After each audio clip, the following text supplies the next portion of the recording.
But what most people don't know is that France's air war didn't end there. Thousands of French pilots kept flying for the RAF, for the Americans, and even for the Soviets, on the Eastern Front, in the snow, against the same enemy that had taken their country. 1. Dewoitine D.520, the best fighter France had, and one of the best in Europe in 1940. Vast, agile, and armed with a 20 mm cannon, firing through the propeller hub, the D.520 could genuinely go toe-to-toe with the Bf-109E. The problem was numbers. Fewer than 450 had reached squadrons by the time of the armistice, and most entered combat in the campaign's final, chaotic weeks. Pilots who flew it consistently said it was the aircraft France should have built 5 years earlier. 2. Morane Saulnier MS406, the backbone of the French fighter force in 1940, and its biggest disappointment. Over 1,000 were in service, more than any other French fighter, but the MS.406 was already outclassed before the invasion even started. Underpowered, lightly armed, and slower than its German opponents, it suffered heavy losses. It wasn't a bad aircraft for 1936. It was a bad aircraft for 1940. 3. Bloch MB152. Heavily built and tough to bring down, the MB152 carried decent firepower, 4 machine guns, or a mix of guns and cannon, depending on the variant, but it climbed slowly and handled like the heavy aircraft it was. Pilots respected its durability, even as they complained about its sluggishness in a dogfight. 4. Bloch MB155, an improved version of the 152 with a better engine and refined handling. It arrived in meaningful numbers only in the campaign's final days, a textbook case of a good aircraft showing up too late to change anything.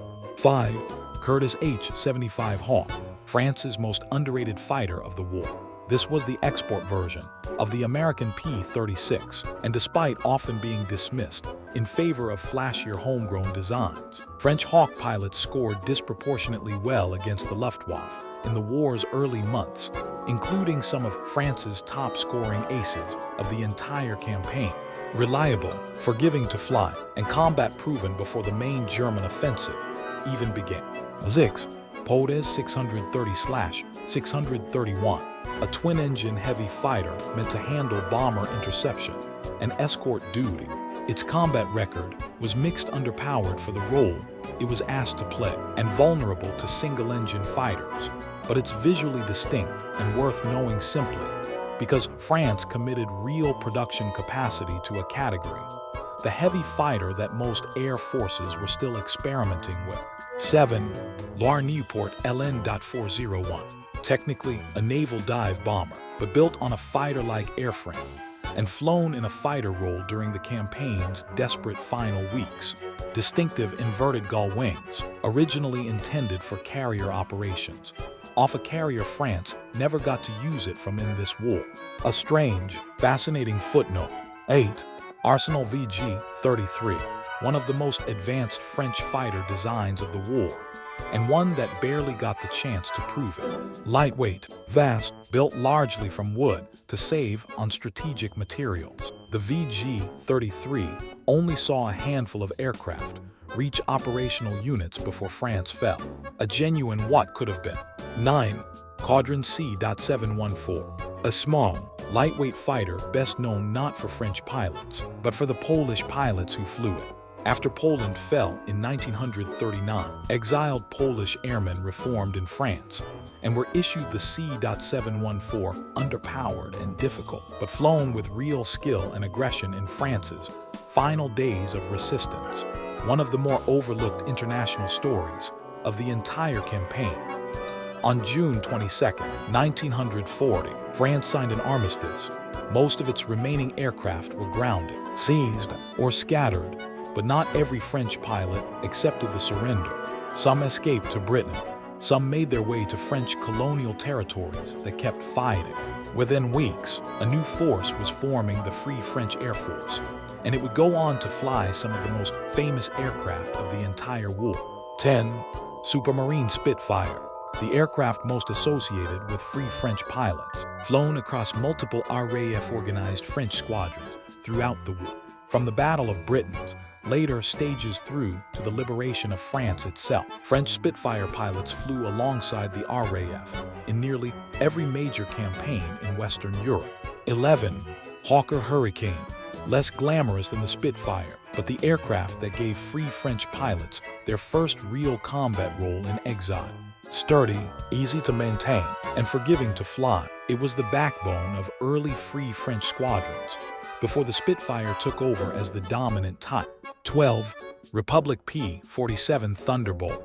As the war shifted toward ground support ahead of and after D-Day, Free French squadrons increasingly flew American Thunderbolts, a brutally tough fighter bomber that could absorb enormous damage and still get its pilot home.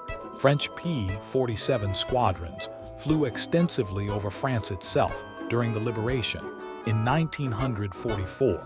13. North American P-51 Mustang. Used by Free French units in the war's final stages, the Mustang's range made it ideal for long escort missions deep into German territory missions. French pilots flew as the front moved toward Germany's own borders. 14. Bell P-39 Airacobra, issued to a French squadron that would go on to become one of the most famous fighter units of the entire war, though the Airacobra was only their starting point. Distinctive for its nose-mounted cannon and unusual mid-engine layout, it was outclassed by German fighters at altitude, but it's the squadron that flew it next that makes this aircraft worth remembering. 15. Yakovlev Yak-9/Yak-3. This is the aircraft of the Normandie-Niemen squadron French pilots who, after reaching the Soviet Union via a route through the Middle East and Central Asia, flew for the Red Air Force on the Eastern Front, flying Soviet Yaks in temperature that froze engine oil solid against the Luftwaffe over Belarus and into East Prussia. Normandie-Niemen became one of the most decorated Allied squadrons of the war, so respected that Stalin personally allowed them to keep their aircraft as a gift to France after the war ended. It's one of the strangest and least told stories of the entire conflict. French pilots flying Soviet planes, finishing the war they started in 1940 from the opposite end of Europe.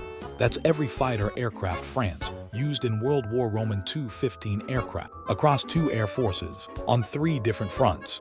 If you want to see how France's fighters stacked up against the rest, check out every German fighter aircraft used in World War II or every Soviet aircraft used in World War II, linked on screen now. And if you want the next one in this series first, subscribe, there's more coming.